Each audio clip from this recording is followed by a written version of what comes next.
Hello and welcome to the Flow Newscast. I'm your host, Blake Bear, as the historian.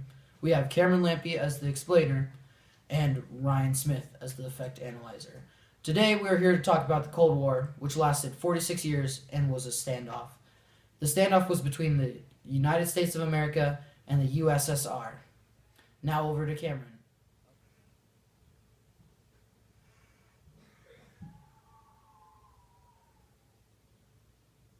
Well, for starters, this is how the Cold War began. This war, as you may think, was just a bunch of conflict between the US and the Soviets. This is not nearly what the Cold War was only about. The Cold War began during the end of World War II. Harry Truman disliked Joseph Stalin. The Russians then feared the US after the Americans dropped the nuclear bombs in Japan. The US also didn't want communism to spread throughout the world. They were pretty scared of that. The Cold War came to be through a lot of conflict between the U.S. This is and Soviet definitely forces. interesting, Cameron. Now over Ryan for the effects of these two swords. Yo! I think that these dislikings could lead to a pretty big nuclear standoff. America is going to build up their nuclear weapons just in case communism starts to spread. The USSR will also build up their weapons in case America decides to use them on them. Also, they will form alliances with other countries with the same beliefs as them so that they can have backup if they start a war. Now back to you, Blake. Thanks, Ryan, but there are definitely more events during the war. Now over to Cameron to help me explain the Bay of Pigs and the Cuban Missile Crisis. This is what helped bring Cuba into the mix of this standoff. Why, yes, Blake, I would love to join you in this talk. Cuba became a major role in the Cold War. The Bay of Pigs was an attempted invasion of Cuba. The U.S. did this because they did not want communism to spread throughout the world. However, this was not successful, and more than 100 troops were killed. Castro also rounded up 1,179 men, and all those men were in prison in Cuba.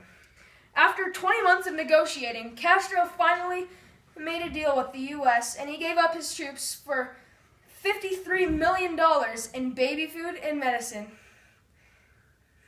The Cuban Missile Crisis, on the other hand, did not include much physical contact.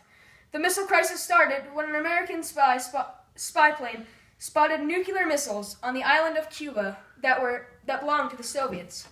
The U.S. later surrounded Cuba with ships and told the Soviets and Cuba to deconstruct the sites in Cuba and take back the artillery.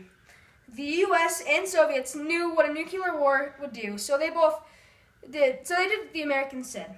This did not stop the arms race, however. No. Sorry.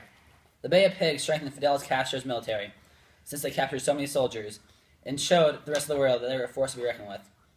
And the Bay of Pigs led to the Cuban Missile Crisis because it created more and more tension between the two sides. The Cuban Missile Crisis made it less likely for them to be in nuclear war because they both removed their missiles from each other's territory. The Soviets had missiles in Cuba, and the Americans had missiles in Ukraine. But on the other hand, I believe that it also created more tension between the two sides. Thanks, guys. That really explained the topic. Now on to how both sides started to gain weapons of mass production. When Japan got bombed by the Americans made a lot of people on edge. The Russians asked for the secrets that the Americans had on their nuclear weapons. The Americans, however, declined their request for the knowledge. Now over to Cameron for more information. Yes, on the arms race is what most people think about when they think about the Cold War. This was mainly between the U.S. and the USSR. It is called the arms race because there was a race of mass production of nuclear weapons, or of weapons of mass destruction. Excuse me. Ryan, how did this affect the world? Yes, Cam. Loser. Dummy! Since the Americans have used atomic bombs, the Soviets had to keep up with them. They did this by creating atomic bombs.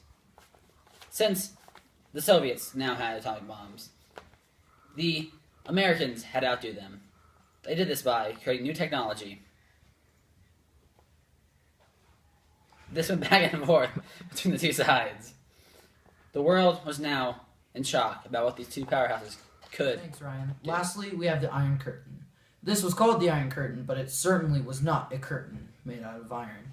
Now over to Cameron. The Iron Curtain was not actually a curtain, believe it or not. Boy said that, stupid! This was a wall securing the USSR's western borders in Eastern Europe. One famous part of the Iron Curtain was the Berlin Wall. It separated the communist East Germany and the non-communist West Germany. This curtain did not allow any trespassers, although many people still tried to cross, risking their lives. The USSR did this in Eastern Europe so they could seal themselves from the rest of the world. People, because some of them had jobs and or family across the Iron Curtain, and they weren't able to see them. In terms of war, it affected them because nobody could go in the USSR and see them, see what they were doing with their nuclear power. It gave them an advantage over the rest of Europe.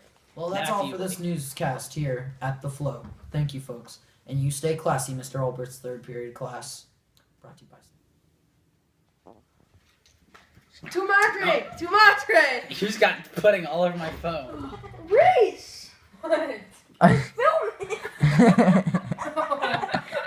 Iron Curtain was not a curtain, believe it or not. You already said that! I didn't say that, Ryan. Blake did. See, Blake.